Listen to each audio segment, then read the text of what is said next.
The United Arab Emirates has officially made an urgent request to the South Korean government to expedite the delivery of batteries and interceptor missiles for the Cheongung-II air defense system. This request puts Seoul in a highly complex dilemma, where its defense industry commitments now clash directly with the heating geopolitical reality in the Middle East. The $3.5 billion contract signed in 2022 was the largest arms export deal in South Korea's history at the time. But the urgency currently demanded by Abu Dhabi goes far beyond the standard logistics delivery schedule. The UAE's move is not without strong reasoning. Amidst the escalating conflict involving the United States, Israel, and Iran, the Persian Gulf region is now within direct range of advanced projectiles. Field data shows that two Cheongung-II systems already operational in the UAE have successfully intercepted ballistic missiles from Iran. This combat-proven effectiveness is exactly what makes the system so highly sought after. However, officials from the Defense Acquisition Program Administration, or DAPA, have given a very cautious response, refusing to comment in detail on the number of additional batteries requested due to security classification reasons. The main problem facing Seoul right now is the limitation of its production capacity. LIG Next 1, as a primary manufacturer, admits that their production lines have already reached maximum capacity. They not only have to meet the domestic needs of the South Korean armed forces, which are constantly preparing for threats from North Korea, but they also have to maintain delivery commitments to other major export customers like Saudi Arabia and Iraq. Expediting deliveries to the UAE means they would have to push back the queue for other countries or sacrifice their own domestic defense readiness, a remarkably high strategic risk for Seoul. This context becomes even more interesting when compared to Seoul's firm stance on Ukraine. Although Kyiv has repeatedly pleaded for Cheongung air defense systems, air surveillance radars, and 155mm artillery ammunition, the South Korean government remains steadfast in its refusal to send weapons to active conflict zones. South Korea's national export regulations strictly limit the sale of military equipment to warring regions, a policy that was reaffirmed by President Yoon in May 2024. However, this urgent request from the UAE creates a diplomatic double standard that is hard to ignore, considering that the Middle East is currently, technically speaking, a region with a conflict intensity just as volatile as Eastern Europe.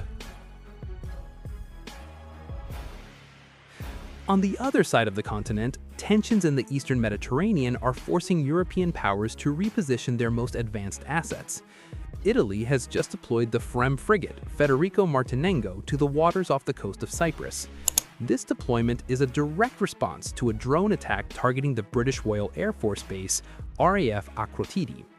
Italian Defense Minister Guido Crosetto stated before Parliament that the presence of this warship is intended to strengthen Europe's air and maritime defense posture against the threat of drones and ballistic missiles originating from regional proxies. The Federico Martinengo is no ordinary warship. As the seventh frigate in the Italian Navy's FREMM family, and specifically a general-purpose variant, this 6,900-ton vessel is designed to counter modern asymmetric threats.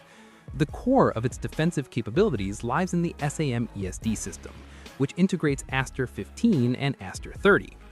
Launched from a 16-cell vertical launch system, or VLS, Aster missiles are capable of intercepting targets at extreme distances before they can approach vital assets on land or at sea. For more agile, close-range threats like suicide drones, the Federico Martinengo relies on the Strale system, which uses dart-guided ammunition. This is a highly cost-effective technical solution compared to firing an expensive missile at every incoming drone. All of these weapon systems are controlled by the Leonardo MFRA radar, which can simultaneously detect and track hundreds of targets with extreme precision. The presence of this frigate in Cyprus provides an additional protective umbrella for NATO and British operations in the region, while also sending a strong message of deterrence to non-state actors in the area.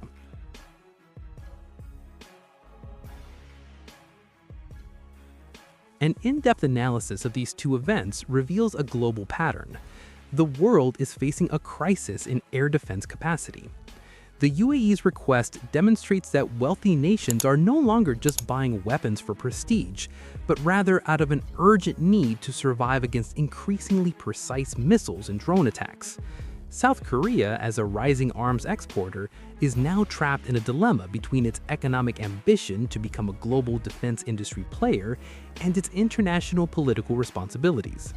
They must choose between fulfilling the demands of their strategic allies in the Gulf or remaining compliant with the export regulations they created themselves. On the other side of the continent, Italy's move with its FREMM frigate shows that naval diplomacy remains a primary instrument for maintaining stability in volatile regions. With a cruising range of up to 6,000 nautical miles and support from NH-90 helicopters for long-range surveillance, the Federico Martinengo acts as a mobile sensor, closing security gaps in the Mediterranean. The technological battle between advanced interceptor missiles and cheap drones has now become the new norm in the modern theater of warfare. Whether in the deserts of the Gulf or the waters of the Mediterranean, the ability to repel attacks from the air is the most valuable security currency today. In the end, the situation facing South Korea and the deployment of Italian assets reflect just how fragile the global security balance currently is. Logistical limitations and defense manufacturing production capacities will be major hurdles in the coming years. Nations with the ability to independently produce air defense systems will hold sway over the direction of foreign policy, while those who rely solely on purchases must be prepared to face long queues as threats are already at their doorstep. So, what are your thoughts on this news? Let me know.